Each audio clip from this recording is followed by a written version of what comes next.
আজিৰ পৰা অহা 25 তাৰিখলৈকে ৰেচন কাৰ্ড বিতৰণৰ এটা বৃহৎ কাৰ্যসূচী অসমত লোৱা হৈছে আৰু আমাৰ মুখ্যমন্ত্ৰী ডাঙৰীয়াৰ যিটো এটা ভিজন কি আমাৰ অসমৰ সকলো নাগৰিকে সুস্থ হ'ব লাগে, শৰীৰ সুস্থ থাকিব লাগে আৰু সকলো দুবেলা দুমুঠি খাবলৈ পাব লাগে।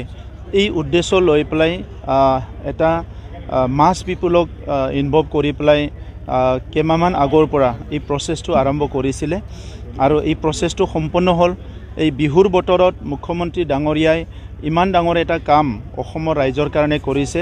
প্ৰথমতে মই অসমৰ মুখ্যমন্ত্ৰী ডক্টৰ হিমন্ত বিশ্ব শৰ্মা ডাঙৰীয়ালৈ ধন্যবাদ জনাইছোঁ। তেখেতে সদায় সুস্থ শৰীৰে থাকক আৰু সদায় অসমক ভাৰতক নেতৃত্ব দিব পৰা যিটো তেখেতৰ মন সেইটো যাতে সদায় ভালে থাকে, ইয়াৰ কাৰণে ঈশ্বৰৰ ওচৰত প্ৰাৰ্থনা কৰিছোঁ। আজি আমি সকলো উপলব্ধি কৰিছোঁ যে এসাঁজ ভাত যদি খাবলৈ নাপায় তেতিয়া মানুহ এজনৰ অকল শৰীৰ নহয়, সি মানসিকভাৱেও হতাশাত ভোগে।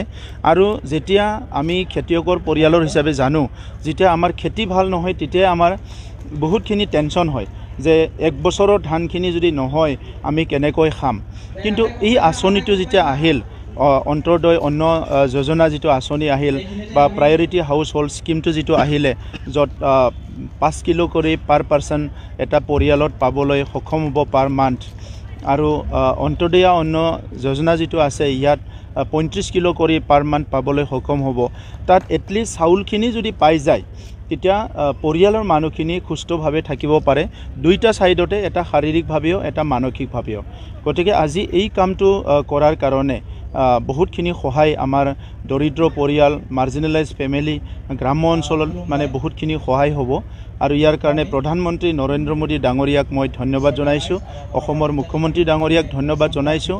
আৰু আজি কোকৰাঝাৰত আমি এই শুভাৰম্ভণি দিনা আমাৰ ইয়াত আমাৰ EM উকিল মুছাহাৰী ডাঙৰীয়া, EM ৰেৱৰিয়া নাৰ্জাৰী ডাঙৰীয়া, MLA লৰেন্স ইছৰাই ডাঙৰীয়া, আমাৰ ডেপুটি কমিশ্যনাৰ একেলগে থাকি আমাৰ সকলো হিতাধিকাৰীক লৈ পেলাই আজি আমি ইয়াত বিতৰণৰ কাম আৰম্ভ কৰিছোঁ।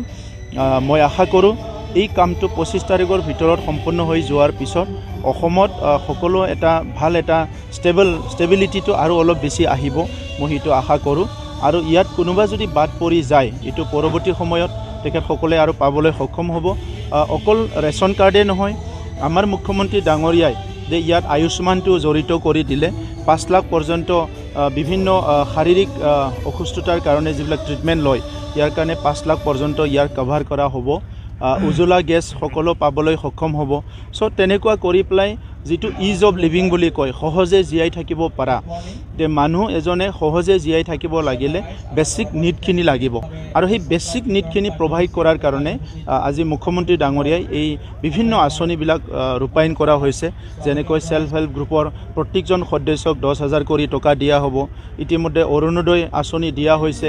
মাইক্ৰ' ফাইনেন্সৰ যিবিলাকে লোন লৈ যথেষ্ট কষ্টত আছিলে সেইবিলাক পৰিশোধ কৰি দিলে।